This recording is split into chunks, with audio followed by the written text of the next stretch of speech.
Hi friends, I'm really honored to introduce our next speaker and a personal friend. Liad Kurdi is a co-founder of the Jewish-Kurdish Friendship Association in the UK.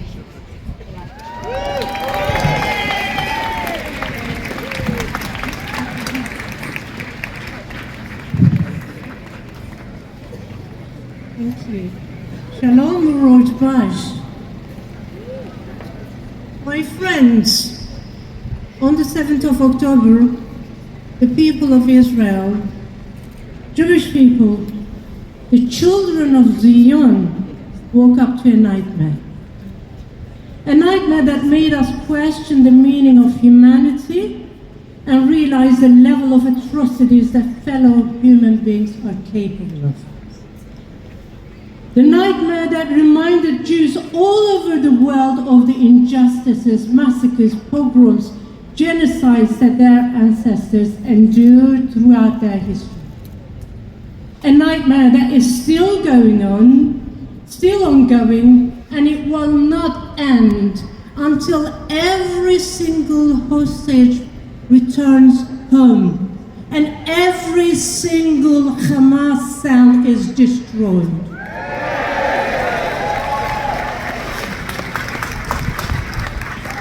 On the 7th of October, we watched the indiscriminate killing of young, old men, women, the raping, the hostage-taking, the abduction of old people, Holocaust survivors, and babies. All happened before our eyes. All happened before our eyes. Nothing hidden, nothing subtle. Footage was shared online, liked and praised. We heard victory chants, the promises that similar attacks will happen over and over again until every single Jew is killed. Although Hamas took pride in what it did, some people in the West were quick to defend them, and they even claimed that a massacre did not happen at all. It was all a lie, a fabrication, an exaggeration. Shame! Shame! Shame! These mindless and heartless claims led to the state of Israel sharing a 40-minute long video footage taken by Hamas itself to journalists from media outlets from all over the world. And guess what? The BBC was one of them. They were one of them. They're journalists. They were invited.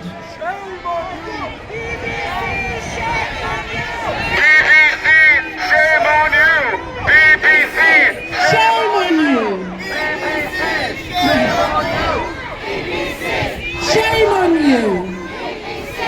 Shame on you! Shame on you! Shame on you! Shame on you! Shame on you! Thank you.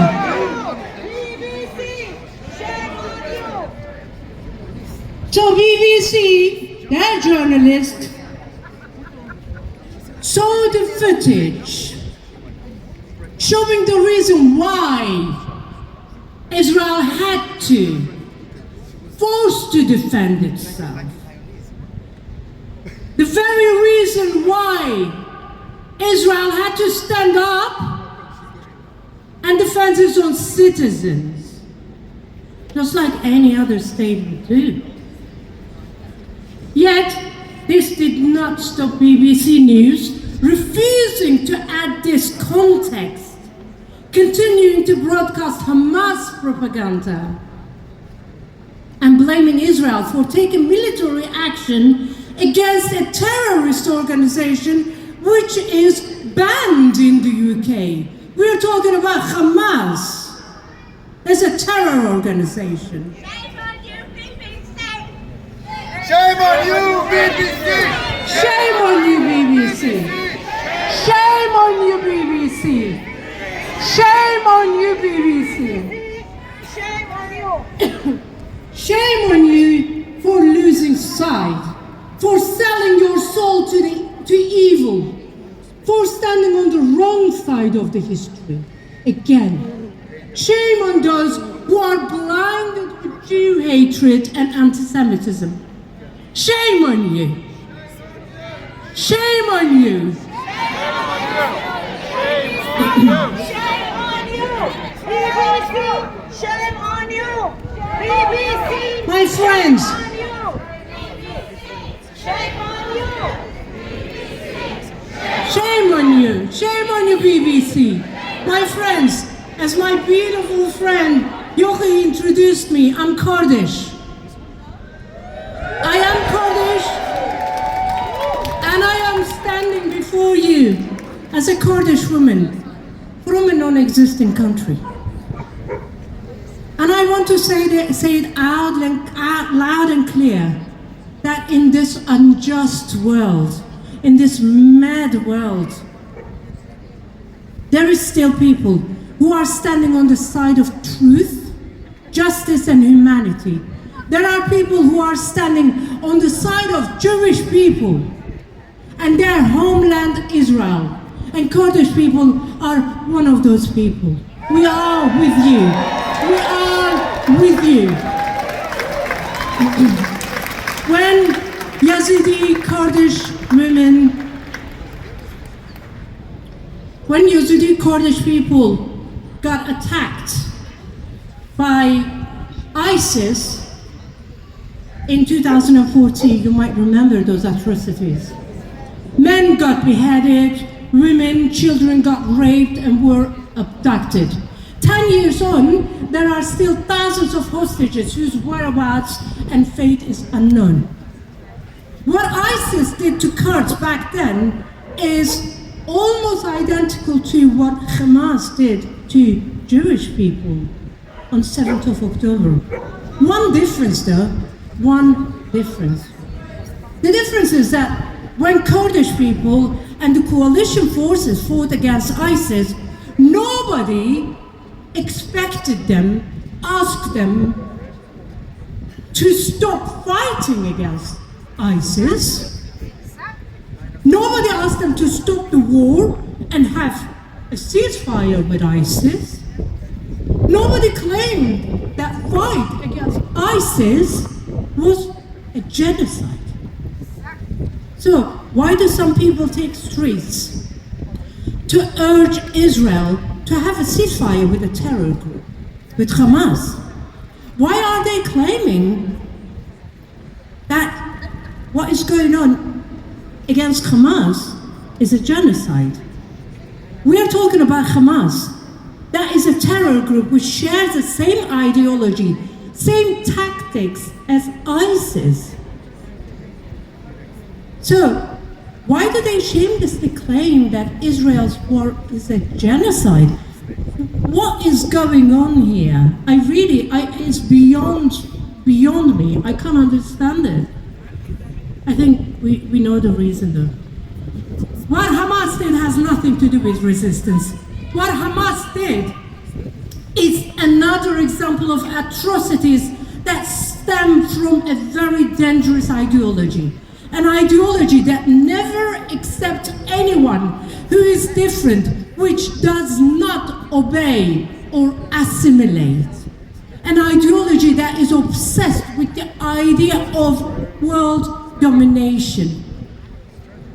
An ideology that can only survive by tyranny, torture, corruption and bloodshed. An ideology that is camouflaged as Palestinian rights, as fake resistance rhetoric. I hope that people in the West will wake up to the reality that unless the international community have the guts to challenge and defeat this ideology, the beheadings, the rapes, and hostage taking will be a norm. Not just in the Middle East, but everywhere that this ideology is exported to their cities, to their streets. Sooner or later, my friends, this nightmare will come to an end, and Jewish people will prevail. Until then, let's say, Am Israel Chai. Am Israel Chai! Am Israel Chai! Am Israel Chai! Am Israel Chai! Am Israel Chai! Am Israel Chai! Am Israel Chai! It is my great honour to introduce the Right Honourable Joan Ryan MP, who is the Chief Executive Officer of ELNet, who served as a member of government for the Home Office. Joan served as a member of Parliament for Enfield North for 18 years in the Labour Party, and in 2019 Joan was appointed as the Honorary President of Labour Friends of Israel. These are just some of her accomplishments. We could say a lot more, as we could about all of our speakers, but please join me in welcoming her to the stage. Thank you, Joan.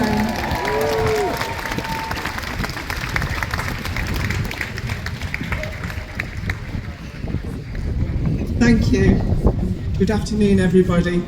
I'm no longer a Member of Parliament. I'm a former Member of Parliament. I resigned from the Labour Party to call out Jeremy Corbyn and the anti-Semitism.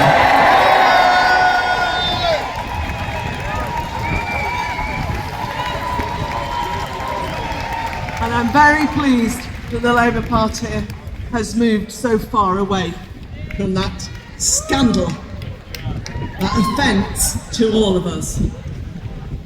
I want to say thank you for inviting me to speak this afternoon, and I want to commend the Human Chain Project on the work you're doing to raise the continuing plight of the Israeli hostages and to remind people in Britain of the terrible events of Saturday the 7th of October, which you are all doing here today, and we have to keep on doing it for as long as is necessary to bring them home. Bring them home! Bring them home! Bring them home! Bring them home! Bring them home! Bring them home! Bring them home! Bring them home! Bring them home! Bring them home! Bring them home! In the past, I have visited near Oz, Netiv HaHazara and Kfar Azar. The kibbutzniks lived under the constant shadow of rocket attacks. But the people spoke not with fear or hatred about their neighbours in Gaza, but with compassion and sorrow. They told me we are all victims of Hamas, and we need to remember that here in London. I find it hard to think about the atrocities which Hamas committed, which I too have seen on film, in those beautiful, close-knit, peace-loving communities. More than anybody else, they reached out to the people of Gaza. Murder, torture, mutilation and abduction committed in the most sickening and brutal ways. I find it difficult to think about the acts of sexual violence that Hamas perpetrated there at the Nova Music Festival and throughout southern Israel. Sexual violence has long been a weapon of war. You know, there's an advertisement on television at the moment that says being a woman shouldn't be a risk. If that's so well recognised, why is there not more attention to what happened to the women of southern Israel on the 7th of October? Shame! Shame! Shame! Shame! Shame! Shame! Shame! Shame! Shame! Shame! Shame! Shame! Hamas wielded that weapon of sexual violence in a premeditated and planned and systematic way. And let's be clear, Hamas are continuing to wield that weapon against the hostages it continues to hold. 4 months on, we remain shocked, but in truth, we cannot say that we are surprised. Hamas has long ago told the world who they are. They are not agents of resistance. They are not an anti-imperialist movement. And they are not, as someone famously once said, dedicated towards the good of Palestinian people and long-term peace and social justice. No, they are anti-Semites and they are misogynists with genocidal ambitions. Shame!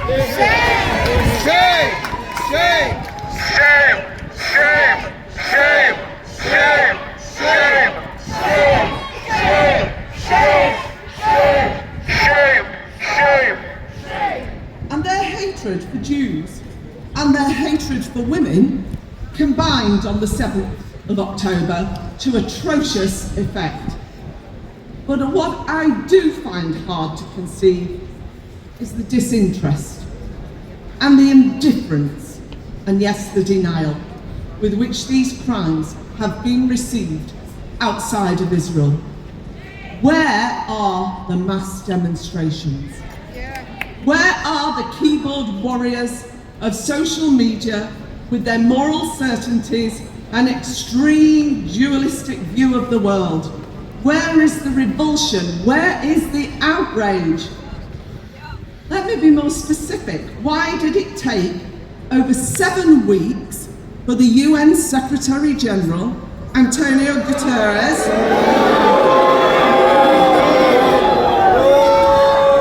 to call for an investigation into Hamas sexual violence crimes? And why did it take UN women a similar length of time to directly address this issue?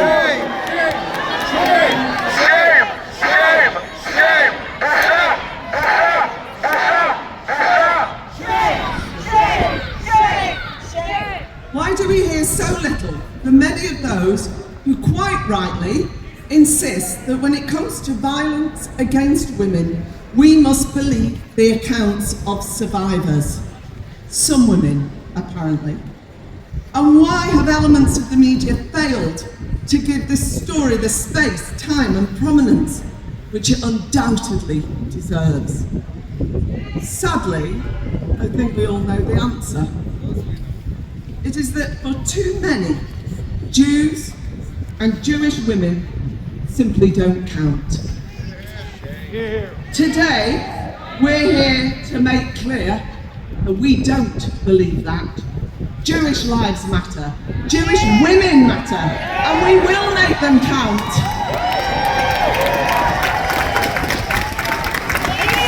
All lives matter, of course. Me too, unless you're a Jew. Me too, unless you're a Jew. Me too, unless you're a Jew. Me too, unless you're a Jew.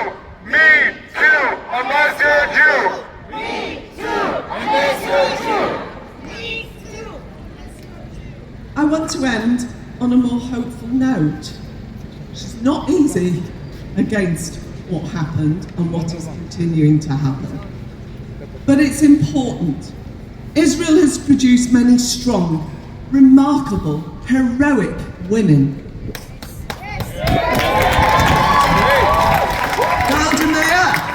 Avital Sharansky, Dorit Anish, and its very own Wonder Woman Gal Gadot. Today I want to add to that list.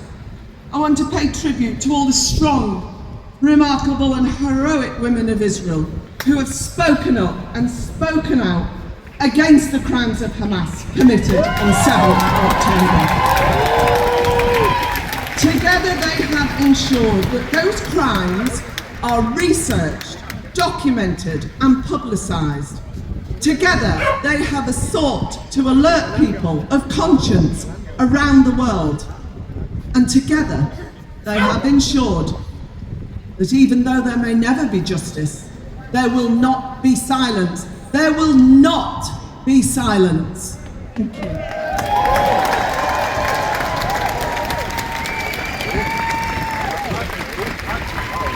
Bring them home!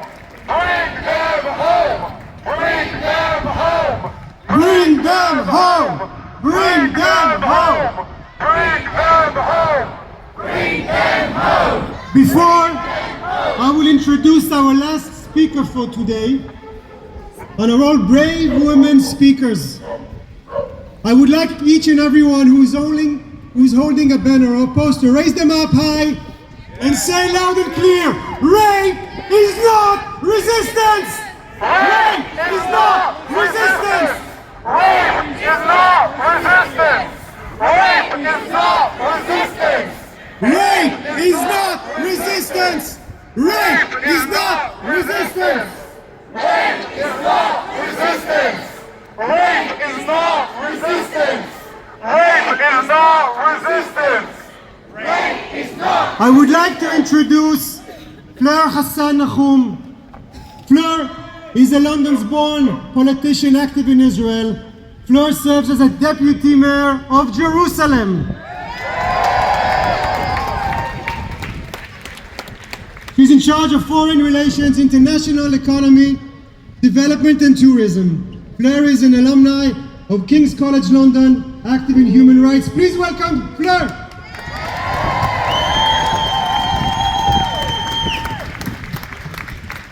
Good afternoon, my brothers and sisters. Shalom to you all, and thank you for being here. I was here another 2 months ago when Orit and her group of incredible activists organized the march, and we prayed that we wouldn't have to be back here. We prayed that our hostages would have been home by now, and yet still here we are. And it seems like the world has turned upside down in 4 short months. And let's think for a second, what was happening last year at this time? Last year at this time, the world was standing with Ukraine after the aggressive attack of Russia. No ifs, no buts, no context. Russia attacked Ukraine, and the civilized world stood with the people who'd been attacked. Israel gets attacked on October 7th in the most brutal, savage way. And the next day, the victims are not even cold in their graves, and there's marches around the world blaming us, blaming the victim for being attacked. Shame! Shame! Shame! Shame! Shame! Shame! When the women of Ukraine were raped, it didn't take the UN women 8 weeks to write a tweet that then they retracted until they wrote another one. They were investigated. They went over there. It's taken 14 weeks for them to wake up, to come and make a little bit of noise like they're going to do something. Shame! Shame! Shame! Shame! Shame! Shame! The world turned upside down. When the Ukrainians needed refuge, the whole of Europe took them in. And yet, with the Gazan civilians, Egypt won't even open their border to give them refuge, and the world doesn't care because it always has to be Israel's fault. A war we didn't start, a war we didn't want. Scenes we never thought we would have to imagine in our country, that never, ever would have been imagined in our country after the horrors of the Holocaust. The reason we have Israel is because we never wanted to be victims like this again. And yet here we are, with the world upside down, with the BBC who can't even say that Hamas are terrorists, even though the UK lists them as terrorists. Shame on you! Shame on you! Shame on you! Shame on you! Shame on you! Well, raping women and men is not news, so they don't cover it. No, because God forbid Jews or Israelis should be victims of a war we didn't start. That is not in their lexicon. And so here we are, yet again, with the world turned upside down. And look around you. In the UK, scenes of hatred, pure hatred, every single week where somebody carrying a British flag is told by the police to go home. What is happening with this world turned upside down? Where yesterday you had calls on the street of people saying that they want victory for the Houthis that are funded by Iran, when the Houthis are attacking British assets in the Gulf. The world turned upside down. And now, in the next few weeks, we will be coming up to Purim, which is supposed to be a happy festival. But let me tell you where we are right now. The mosques have been revealed. And those people who are marching, they were always anti-Semites. They just tried to convince us that anti-Zionism wasn't anti-Semitism. And even our own children were falling for it in universities. But the mosques are off. And who do we have to blame for all of this? Iran, who is behind everything. And I'm so proud that our Iranian brothers and sisters are here with us today. Thank you. You have been the only people from the Middle East with the courage to come out and reveal the mosque of Iran.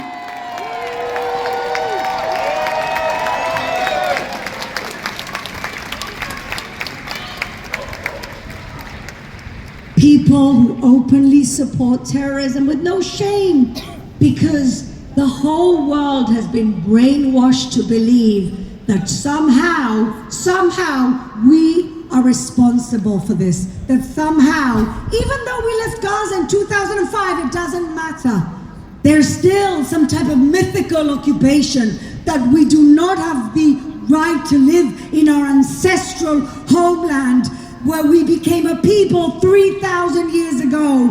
Again, the world turns upside down. The best decolonization project of the last 100 years is the state of Israel, and they make us into the colonizers. Shame.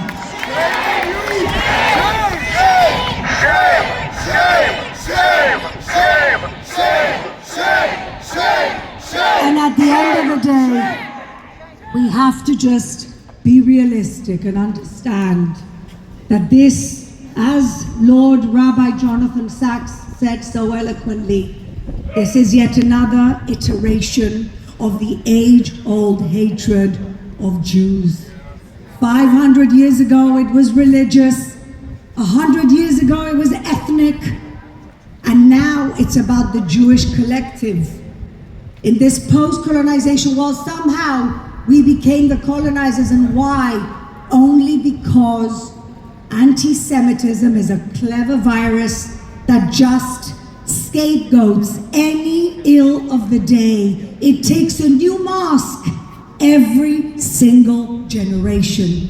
And that is why they don't care about our women and our men and our elderly still in captivity, because it doesn't matter to them, because this is just an age-old iteration. But let me tell you the difference today. The difference today is that we have a country, we have an army, and there's a price for Jewish blood.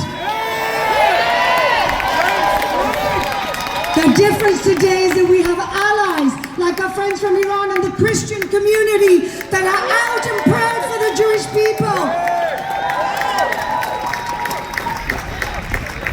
The difference is that even though this is the worst thing to happen to our generation after the Holocaust, we will prevail. Am Yisrael Chai! Am Yisrael Chai! Bring them home. Am Yisrael Chai! Am Yisrael